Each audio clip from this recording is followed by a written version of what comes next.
22장 1절에 보면 아람과 이스라엘 사이에 전쟁이 없이 3년을 지냈더라 그렇게 되어 있습니다. 고대 왕들은 해마다 전쟁하는 때가 있어서 땅 따먹기 하듯이 자기 군대를 데리고 이웃 나라들과 이렇게 싸워서 성을 몇 개 뺐든지 빼앗기든지 그렇게 군사훈련 비슷하게 그렇게 싸우기도 하고 그렇게 했습니다. 물론 아예 목숨을 걸고 나라를 완전히 망하게 하려는 그런 일도 있지만 그런 경우는 드물고 그냥 서로 그렇게 전쟁하고 그랬는데, 아람은 북이스라엘 북쪽에 있는 나라고 하니까 이제 때로는 남왕국 유다가 아람과 동맹이 돼가지고 북왕국 이스라엘을 위아래에서 연합 공격을 합니다. 이스라엘이 유다를 공격하면 아람이 북쪽에서 공격하기 때문에 하다가 돌아가기도 하고 그런 일이 종종 있고요. 또 오늘 본문에는 남왕국 유다와 북왕국 이스라엘이 동맹이 되어서 그 위에 있는 아람 군대를 치려고 합니다. 그런 일도 생기고요. 그래서 이제 이 전쟁을 왕들은 무슨 자신들의 놀이처럼 하기도 하고, 또 나이가 많아 늙은 왕들은 자기는 나가지 아니하고 자기 군대만 보내기도 하고, 다윗이 나이 많아 늙었을 때 요압 장군을 보내고 자기는 안 가고 그런 이야기도 나옵니다. 그러다가 아시는 대로 베나닷이 이스라엘을 공격했을 때 하나님께서 아합이 잘해서가 아니라 베나닷을 징계하기 위해서 2번이나 승리하게 하시고, 그리고 베나닷을 왕을 포로로 잡아가지고 그 왕이 상당히 치욕적으로 조약을 맺고 전에 빼앗았던 땅을 다 돌려주고, 그리고 뭐 이런저런 이제 했어요. 그래서 3년간 아람과 이스라엘 사이에는 전쟁이 없었습니다. 한 3년쯤 지나니까 이제 서로 이제 자기들 마음에 다시 한번 빼앗긴 땅을 빼앗아와야 되겠다는 생각이 들고, 아합 왕은 지난번에 좀 더 받을 걸 그 왕을 포로로 잡았는데 그때는 내가 달란 대로 다 줄 건데 내가 기분이 너무 좋아서 그냥 아람이 돌려준다는 것만 받았구나 뭐 이런 생각을, 사람이 참 이상하게 입장이 바뀌거나 하면 또 자꾸 생각이 바뀌고 욕심이 생기는 겁니다. 그래서 그때 뭐 싸워보니까 우리보다 별로 잘하던 것도 아닌데, 그리고는 이제 길르앗 라못이라고 하는 요충지가 있는데 그것을 내가 받아왔어야 되는데 하고는 길르앗 라못을 빼앗아오고 싶습니다. 자기는 좀 더 안전하게 하기 위해서 지난번에 우리가 싸워서 이겼지만 이번에는 유다의 군대를 데리고 같이 유다와 이스라엘 연합군이 아람을 공격하면 반드시 이길 거다. 우리만 해도 이겼으니까 그렇게 생각합니다. 그러면 이제 유다의 여호사밧 왕은 왜 이 아합 왕하고 같이 연합했느냐 하면 사돈이 됐어요. 그러니까 유다 왕 여호사밧의 아들과 그리고 그 아합 왕의 딸 아달랴라고 하는 게 있는데 나중에 이제 유다의 왕비가 되고 그리고 그 여왕이 되려고 하는 그런 아주 이사였습니다. 사돈이 됐으니까 이게 혼인 동맹이죠. 이건 역시 고대에는 흔한 겁니다. 공주를, 중국의 황제가 공주를 변방의 나라들에게 보내서 그래서 사돈을 맺어가지고 그래서 좀 제발 공격하지 마라. 왜냐하면 그 중국 변방에서도 이 흉년이 들거나 어떻게 곡식이 없으면 와서 빼앗아 가려고 하고 그렇게 하는 게 있기 때문에 그런 일이었습니다. 그러니까 아합이 생각할 때는 지난번에 우리가 이긴 나라예요. 하나님이 이기게 해주셨죠. 그런데 그런 생각을 하지 않습니다. 하나님이 이기게 해준 게 아니고 내가 뭐 아람하고 싸워보니까 뭐 별거 아니더라. 이번에는 내가 혼자 가는 것도 아니고 여호사밧 왕을 데리고 가는 겁니다. 두 나라가 가서 싸우니까 뭐 그냥 보나마나 나한테 항복하고 이번에는 뭘 원하십니까? 길르앗 라못을 돌려달라 하면 돌려주겠지 하고 간 겁니다. 거기다가 아합이 또 꾀를 냈어요. 이게 이제 혹시라도 싸우다가 자기가 죽으면 안 되니까 자기는 왕인데도 불구하고 왕의 옷을 입지 아니하고 변장을 했습니다. 그냥 일반 군사처럼. 그러면서 자기 사돈인 여호사밧에게 당신은 그냥 왕복을 입고 있으라. 그렇게 이게 좀 약간 치사한 거잖아요. 당신이 나 대신 이렇게 적의 표적이 되어달라 그런 이야기인데, 근데 여호사밧은 또 순진하게 그래 알아서 하라고 하고, 이게 이제 여호사밧이 한때는 여호사밧의 아버지 아사가 한때는 아람과 동맹을 맺어서 북왕국 이스라엘을 공개한 적도 있고, 이게 이제 이 동맹이 막 이렇게 저렇게 막 섞이고 하고 그렇게 합니다. 그렇게 했는데 이제 전쟁에 나갔는데, 베나닷이 지난번에 자기가 포로로 잡혀가지고 수치를 당했잖아요. 그러니까 이번에는 딴 놈은 조지지 말고 아합만 조져라. 아합을 잡든지 아합을 죽이든지 저게 왕을 잡아야 내가 분이 풀리겠는 거예요. 그래서 자기가 데려온 조그마한 그 도시국가 32국가의 왕들과 장군들이 이번에는 다른 놈은 다 두고 아합만 잡아라 그렇게 명령한 거예요. 그렇게 따지면 아합이 굉장히 지혜로운 사람이에요. 자기만 잡을 줄 알았기 때문에 자기는 왕의 옷을 벗고 일반 그 복장으로 딱 변장한 거예요. 군인들이 많은데 그 지휘관의 복장이 달라서 표시하는 건데 일반 군인들처럼 입고 있으면 누군지 어떻게 알겠어요? 못 찾는 거죠. 그렇게 해서 이제 전쟁터에 나갔습니다. 전쟁하는데 보니까 왕복을 입은 사람이 하나 있는데 여호사밧이에요. 왕이니까 저기 왕이 있다 잡아라 하고 이제 군대들이 전부 다 여호사밧에 가는 거예요. 얼떨결에 여호사밧이 생각해보니까 이러다가 내가 죽겠거든. 그러니까 자기가 막 과음을 질렀는데 주석가들은 과음을 지를 때 나 아합이 아니고 여호사밧이다 그런 말을 했을 거라고 해석합니다. 본문에는 무슨 말을 했는가는 적혀있지 않아요. 어쨌든 적군은 적군이잖아요. 상대방 연합군이고 연합군의 높은 사람인데 왕을 잡으러 가는데 막 잡으러 가다가 나 아니에요. 나는 여호사밧 왕이에요. 막 이렇게 떠드니까 떠들든지 말든지 적이니까 잡아가야 되는데 하다가 돌아간 거예요. 왜 돌아갔느냐? 베나닷 왕이 아합만 잡고 다른 건 놔놓으라. 딴 거 필요 없고 이번에는 무조건 아합만 잡는다 하니까 그 명령 때문에 그냥 가는 길에 잡아가도 되는데 아니구나. 아니네 하고는 돌아가 버린 거예요. 그래서 여호사밧이 살게 됐어요. 여러분 전쟁터에 얼마나 많은 변수들이 있습니까? 전쟁하면 여러 가지 상황이 있는데 그 상황을 다 통제하기가 쉽지 않습니다. 그런 것을 다 통제하는 사람들이 아주 전략가죠. 우리가 중국 역사에 제갈공명 같은 사람이죠. 그런 사람들은 이 천문, 날씨가 어떻게 될지, 바람이 어디로 불지, 1년 동안에 언제는 동풍이 불고 서풍이 불고 다 오늘날로 말하면 데이터를 가지고 살펴보고, 적의 왕은 기질이 어떠하고 또 적의 장군은 어떤 식으로 싸우고 그걸 다 알아서 그걸 다 해가지고 전략을 세워서 이기잖아요. 그래서 적벽대전 같은 거라든지, 우리는 화살이 없이 불리한데 저쪽에는 막 무기도 많고 힘들었는데, 그래 안개가 낀 날 그냥 빈배를 가지고 와서 저기 보니까 저기 놈이 기습군이니까 조심해야 되겠다 하고는 그냥 계속 화살만 쏘아서 그 화살만 가득 담아가지고 왔다 이런 대단한 사람들이죠. 그런데 실제로는 그런 것이 쉽지 않습니다. 오늘날 같이 이제 21세기가 돼서 컴퓨터로서 모든 데이터를 조합하고 해도 적이 어떻게 했는지 어떻게 할지를 아는 게 쉽지 않잖아요. 고대는 더 어려운 거예요.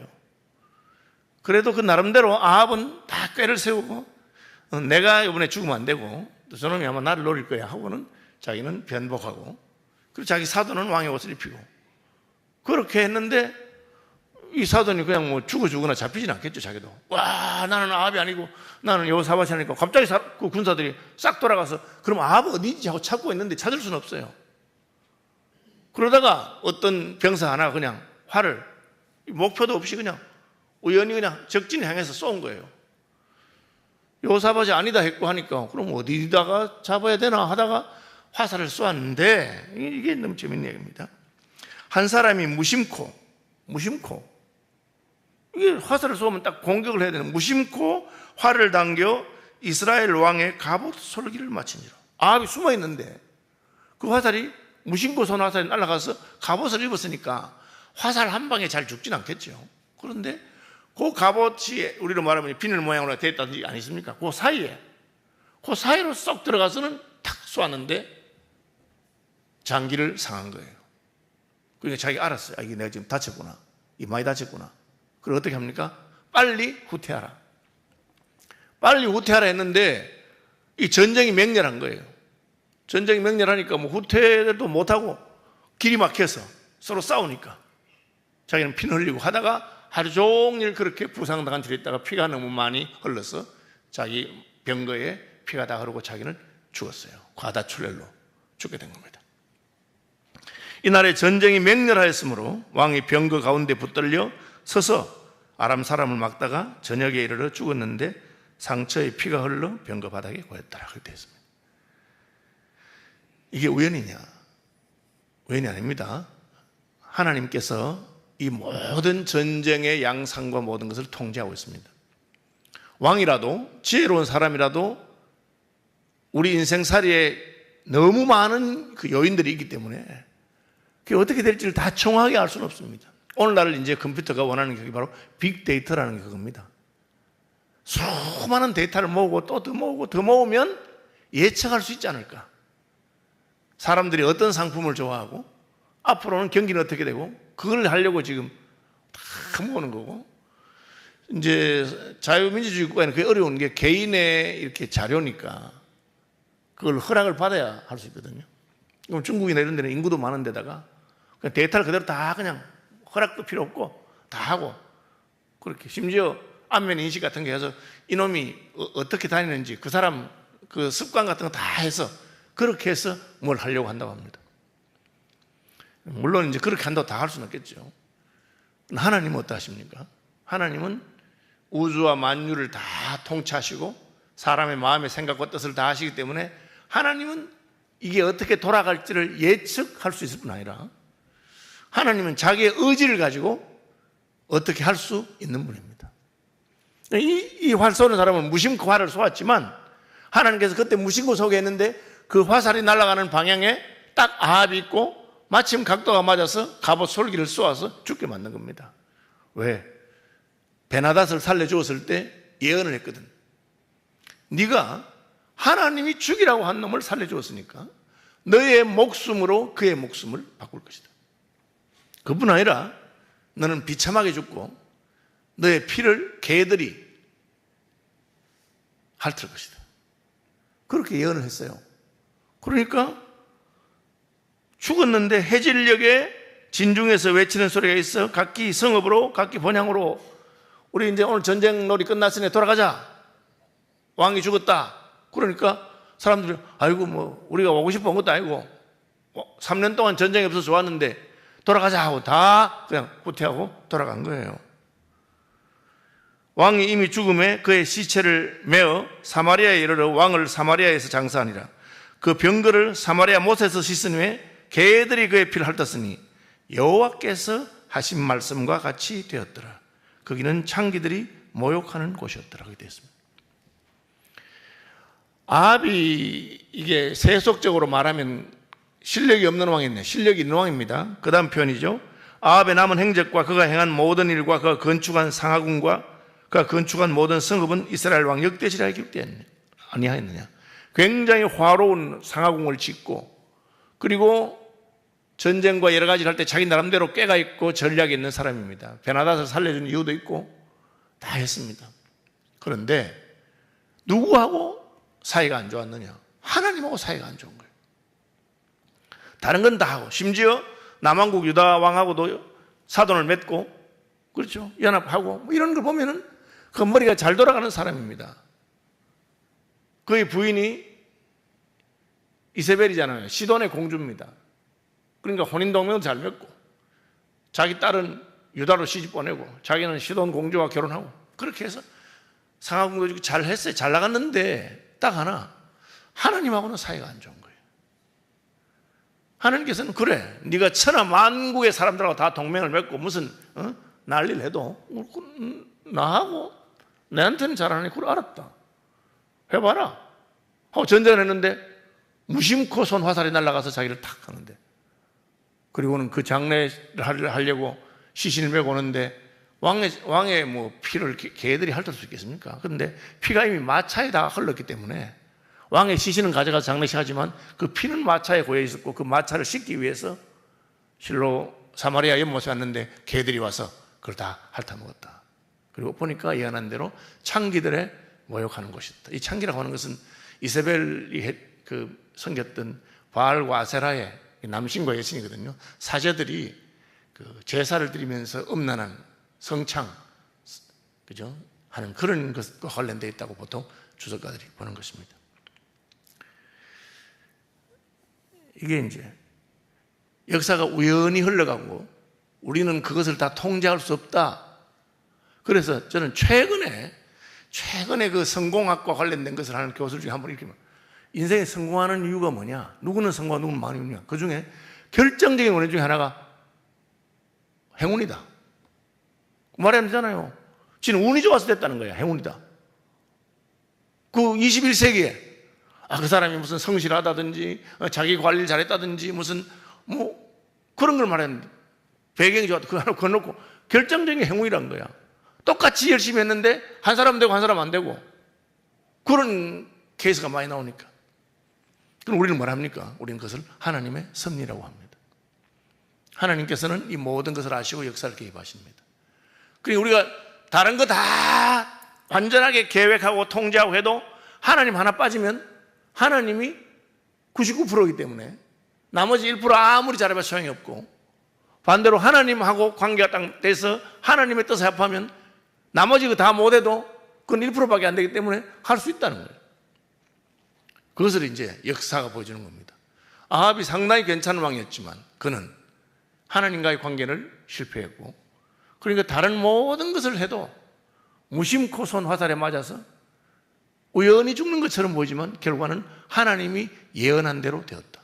미가야가 예언한 대로 당신이 베나다를 살려주었기 때문에 그의 목숨으로 당신의 목숨을 대신할 거야. 네가 살려줬으니까 네가 그 대신 죽게 될 것이다. 우리가 이제 인생을 살아가면서 우리 주변의 여러 가지 요소들을 판단하고 평가하고 이렇게 되면 어떻게 되고, 그건 나쁜 건 아닙니다. 그래서 우리가 당연히 해야 되는 것인데, 그러나 거기서 멈추지 말고 이 모든 일이 이렇게 내가 준비했지만 하나님께서 하셔야 되는 거죠. 요셉이 당신들은 나를 해치려 하였지만 하나님은 그것을 선으로 바꾸시고, 다니엘이 사자굴에 넣어서 죽이려고 했지만 그것 때문에 다니엘 해치던 자들이 다 오히려 사자굴에 들어가 죽게 되고, 하만이 모르드게를 짱대에 달아 죽이려고 했지만 하나님이 간섭하시니까 그것 때문에 자기가 그 짱대에 달려 죽게 되는 그런 일이 있습니다. 말씀 묵상하시면서 기도하시고, 하늘에 계신 우리 아버지, 아버지의 이름을 거룩하게 하시며 아버지의 나라가 오게 하시며 아버지의 뜻이 하늘에서와 같이 땅에서도 이루어지게 하소서. 오늘 우리에게 일용할 양식을 주시고 우리가 우리에게 잘못한 사람을 용서하여 준 것 같이 우리 죄를 용서하여 주시고 우리를 시험에 빠지지 않게 하시고 악에서 구하소서. 나라와 권능과 영광이 영원히 아버지의 것입니다. 아멘.